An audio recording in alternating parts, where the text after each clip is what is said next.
तो अब इतनी सब चर्चा, इतना सब होने का हमारे समाज पे प्रभाव क्या पड़ा? हमने क्रिश्चियन मिशनरीज के बारे में बात कर ली, हमने जातियों के निर्माण के बारे में बात कर ली, सामाजिक परिवर्तन जो होने लगे उसका बारे में बात कर ली। अब हमारे समाज पे प्रभाव उसके क्या पड़े उस पे बात करते हैं। राजनीतिक दबाव और एकीकृत सामाजिक नेतृत्व के अभाव में हमारे समाज में उथल पुथल मच गई। कोई सेंट्रल लीडरशिप नहीं थी हमारे यहाँ और पॉलिटिकल प्रेशर बहुत ज्यादा था, जिसके चलते हुए उथल पुथल मच गई। विज्ञान और उद्योग में पश्चिम की प्रगति से मंत्रमुग्ध होकर जो है भारतीयों ने अंग्रेजी के महत्व को स्वीकार कर लिया और अंग्रेजी बुद्धिमत्ता का प्रतीक बन गई। अंग्रेजी शिक्षा के प्रचार और प्रसार के लिए जो टीचर्स नियुक्त हुए वो मेनली मिशनरीज थे। उनका प्राइमरी कमिटमेंट शिक्षा की बजाय मिशनरीज एक्टिविटीज को बढ़ाने पे था। बहुत महत्वपूर्ण प्रभाव जो पड़ा वो बताता हूं। संस्कृत भाषा को सुनियोजित रूप से सरकारी संरक्षण के अभाव में मृत प्राय कर दिया गया, ताकि युवा पीढ़ी संस्कृत के ज्ञान के अभाव में मिशनरियों के द्वारा किए गए अनुवाद पर पूरी तरह से निर्भर रहे। मिशनरियों ने गलत अनुवाद और व्याख्याओं के माध्यम से हिंदू धर्म ग्रंथों को विकृत करना शुरू कर दिया। हिंदू राजनीतिक नेतृत्व कमजोर था क्योंकि उनके पास आध्यात्मवाद और संस्कृत को संरक्षण देने के लिए पर्याप्त साधन नहीं थे। आध्यात्मिक और धार्मिक नेतृत्व कमजोर होता जा रहा था क्योंकि उनके पास कागज और प्रिंटिंग की सुविधा नहीं थी। हिंदू धर्म के रक्षक भी कमजोर थे क्योंकि ये बहुत महत्वपूर्ण बात है कि हिंदू धर्म के रक्षक, चाहे वो केशव चंद्र सेन और देवेंद्रनाथ टैगोर वगैरह कुछ भी हों या हमारे धार्मिक आध्यात्मिक गुरु हों, ये सब बहुत कमजोर थे क्योंकि इनकी बहुत हाई मॉरल पोजीशन तो थी, लेकिन ये सत्ता समीकरण में कहीं नहीं थे। और सत्ता के अभाव में आदमी कहीं ना कहीं कमजोर तो होता ही होता है। प्लीज सत्ता के महत्व को समझिए। मुसलमानों ने अंग्रेजी शिक्षा और ईसाई धर्म दोनों से दूरी बना ली, लेकिन उन्होंने सरकारी तंत्र में आने का अवसर भी खो दिया।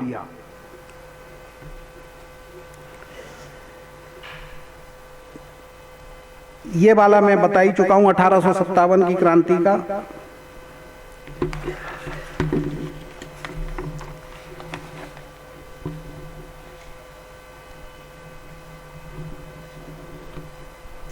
ब्राह्मणों और कायस्थों ने सरकारी सेवा की चाहत में शिक्षा को अपनाया। परंपरागत रूप से शिक्षा से जुड़े होने के कारण ब्राह्मणों ने जल्दी ही वकील, शिक्षक और सरकारी नौकरी में अपनी पैठ बना ली और प्रमुख भारतीय शिक्षित वर्ग के तौर पर स्थापित हो गए।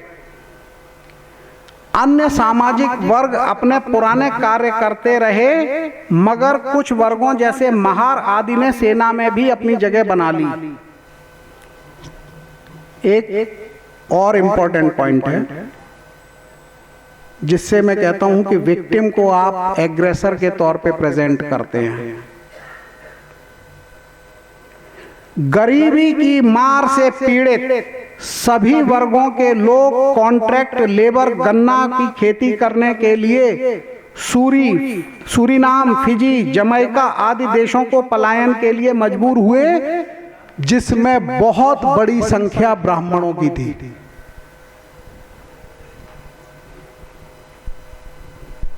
शिक्षित वर्ग जिसमें ब्राह्मण बड़ी संख्या में शामिल थे, उन्होंने पश्चिमी लोकतंत्र व्यवस्था से परिचित होने पर भारत में कांग्रेस के प्लेटफॉर्म के माध्यम से सत्ता में भागीदारी की मांग शुरू कर दी, जिसके चलते हुए सिविल सेवा में भारतीयों की भर्ती शुरू हुई। 1885 में कांग्रेस की स्थापना के बाद उभरे उग्र राष्ट्रवाद के चलते ब्राह्मण जो पहले केवल मिशनरीज के निशाने पे थे वो सरकार के निशाने पर भी आ गए। अब ब्रिटिश सरकार ने भी मिशनरीज वाली रणनीति पर चलकर ईवीआर नायकर, पेरियार और अंबेडकर जैसे लोगों को राजनीतिक संरक्षण देकर हिंदू एकता को तोड़ने का कार्य शुरू कर दिया। सत्ता के संरक्षण और संसाधनों के अभाव में अन्य धार्मिक सुधार और सुधारक अपनी क्षमता अनुसार व्यापक प्रभाव छोड़ने में असमर्थ रहे। इनके उदाहरण हैं ब्रह्म समाज, आर्य समाज, विवेकानंद, राधा स्वामी संप्रदाय, दयानंद सरस्वती, सिंह सभा आदि। तो ये हमारे समाज पर प्रभाव पड़े इसके। और इसके बाद लास्ट पॉइंट पे मैं आता हूं, वो है कि हमने इतिहास से अभी तक क्या नहीं सीखा। ये लास्ट है लेकिन बहुत इंपॉर्टेंट इसलिए है क्योंकि जो हो चुका उसमें हम कुछ नहीं कर सकते हैं। जो कर सकते हैं वो ये है कि हमने यहाँ पे कोई लेसन जो नहीं सीखे। मैंने पहले एक बात कही थी, if you don't have a past you don't have a future. अगर आपका कोई भूतकाल नहीं है तो आपका कोई भविष्य नहीं है। भूतकाल ना होने का मतलब है भूतकाल की जानकारी ना होना और जानकारी सही होना।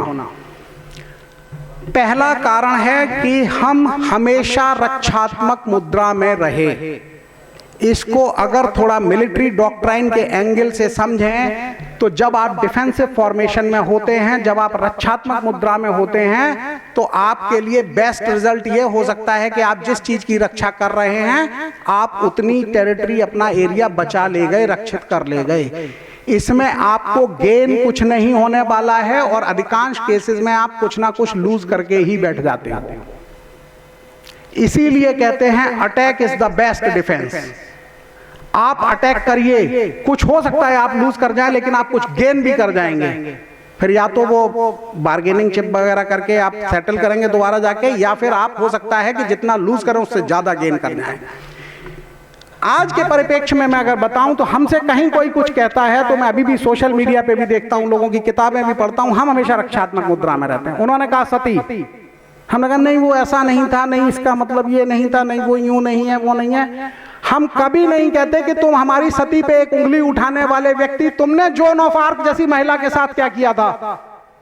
तुमने नाना साहब की बेटी मैनावती को जिंदा जलाया था कि नहीं जलाया था? हमारे यहाँ तो महिला फिर भी स्वेच्छा से जान देती थी। हम कभी आक्रामक मुद्रा में नहीं जाते, हम कभी अटैकिंग नहीं होते हैं।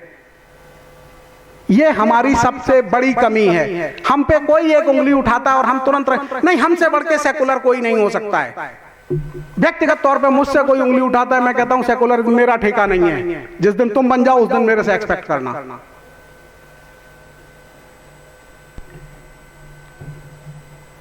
दूसरा है वो चिल्ला चिल्ला कर झूठ बोलते हैं और कुछ लोगों के दिमाग में जहर घोलते रहते हैं, मगर हम सामाजिक सहिष्णुता और टकराव को टालने के नाम पर चुप्पी साध लेते हैं।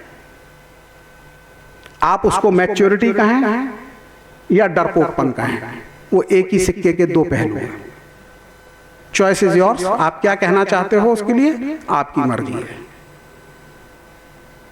नतीजा इसका यह होता है कि परिणाम स्वरूप चीख चीख कर बोले गए झूठ का नैरेटिव सेट हो जाता है और कुछ लोगों के दिमाग में यह जहर घुलता है, जिसके परिणाम स्वरूप हम सामाजिक सहिष्णुता के नाम पर सामाजिक, आर्थिक और राजनीतिक नुकसान उठाते हैं। और यह होता चला आ रहा है 200 साल से, आज तक हम सबक नहीं सीख पा रहे हैं।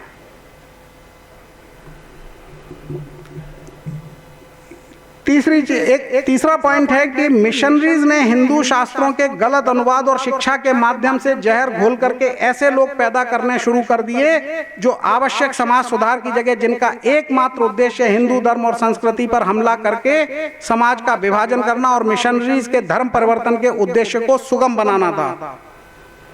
दुर्भाग्य से सही जानकारी के अभाव में ये प्रक्रिया आजादी के 75 साल बाद भी जारी है, क्योंकि जनमानस को सही बात की जानकारी ही नहीं है। इतिहास इसलिए नहीं होता है कि एक किताब लिख करके रख दो, वो कुछ बिक जाएंगी, उसकी 1500 कॉपियां, 5000 कॉपियां, 2000 कॉपियां, जैसी जिसकी हो रीच होगी और जैसा कंटेंट होगा, और बस वो हो गया, लाइब्रेरी में सज गया। नहीं, इतिहास को व्यक्तियों तक ले जाने की जरूरत है। और वो इतिहास चाहे आपके परिवार का हो, आपके शहर का हो, आपके समाज का हो, आपके धर्म का हो, किसी का हो, इसको लोगों तक लेकर के जाने की जरूरत है। ईसाई मिशनरीज और उनकी थोपी गई शिक्षा पद्धति एक सामाजिक दीमक है जो हमारे समाज को खोखला कर रही है, कर चुकी है। पिछले 200 सालों से लोगों के मस्तिष्क में हमारे धर्म और संस्कृति के प्रति जहर घोलती आ रही है। इसके लाभार्थी वो अवसरवादी परजीवी यानी अपॉर्चुनिस्टिक पैरासाइट्स हैं जो उस जहर के प्रभाव से मृत मस्तिष्क यानी डेड इंटेलेक्ट के ऊपर फलते फूलते हैं। ईसाई मिशनरीज और उनके द्वारा थोपी गई शिक्षा पद्धति ये हो चुका है। सत्ता के सानिध्य के लोभ में, ये एक मानवीय कमजोरी है कि सत्ता के सानिध्य के लोभ में हम अपनी आस्था और राष्ट्रहित से समझौता करते हैं, जबकि हमें उस सत्ता के विरुद्ध होना चाहिए था जो हमारे धर्म और हमारी आस्था को नुकसान पहुंचाती है। इसके जगह हम उनका साथ देते रहे हैं जिन्होंने हमारे धर्म और संस्कृति को न सिर्फ नीचा दिखाने का प्रयत्न किया है, बल्कि उसको नष्ट करने में भरपूर सहयोग किया है। ईसाई मिशनरीज द्वारा प्रदत्त शिक्षा पद्धति के प्रभाव में हम कोर्स की किताबों पर आंख मूंदकर इतना विश्वास करते हैं कि ना तो किसी अन्य किताब को पढ़ने का प्रयत्न करते हैं और ना ही जो कुछ पढ़ा है उसको चिंतन मनन करते हैं। अपनी आधी अधूरी जानकारी के साथ तमाम डिग्रियां जुटाने के बाद भी हम अपने आप को दुनिया का मूर्धन्य विद्वान मानने लगते हैं, और यह समस्या कई तथाकथित समाज सुधारकों के भी साथ थी और यह समस्या आज भी है।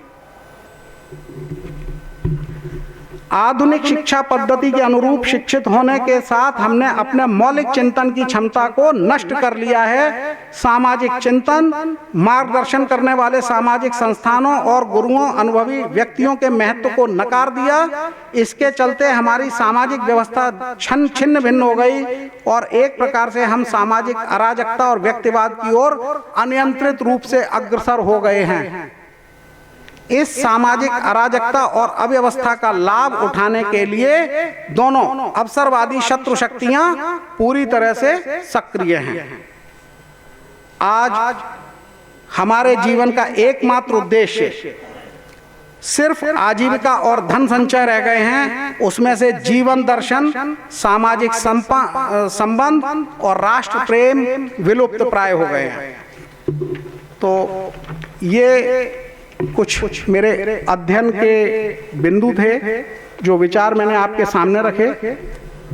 इसी के साथ मैं अपनी बात समाप्त करने से पहले बस एक बार आप लोगों से अनुरोध कर रहा हूं कि जो आप लोगों से बात हुई है, अगर किसी को मेरी कोई बात गलत लगती है तो उसका स्वागत है।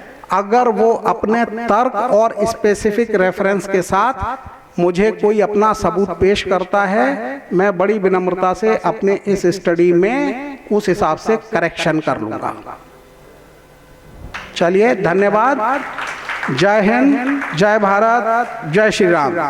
धन्यवाद, थैंक यू। बोलो सियावर रामचंद्र की। अभी आप जौहरी साहब के द्वारा बहुत अच्छी इतिहास की बातें सुन रहे थे। हमारी प्रार्थना आप लोगों से एक है। बहुत अच्छे विचार थे, ऐसा हुआ जिसके कारण से हमारे साथ ये सब हो रहा है। हम उसका अनुकरण करें। जब तक हम चलेंगे नहीं, केवल कहने मात्र से कुछ होने वाला नहीं है। और आज आप लोग संकल्प लेके जाइए। चोटी तो रखा नहीं सकते आप लोगों को शर्म लगती है, जनेऊ पहन नहीं सकते हो, शर्म लगती है, लेकिन तिलक लगा सकते हो। अगर तिलक भी लगाने लगो तो दूर से लोग देखेंगे कि कोई सनातनी या हिंदू या जो भी समझो कोई आ रहा है। इतना भी करने लगोगे तो बहुत बड़ी बात हो जाएगी। बोलिए गोविंद भगवान की जय।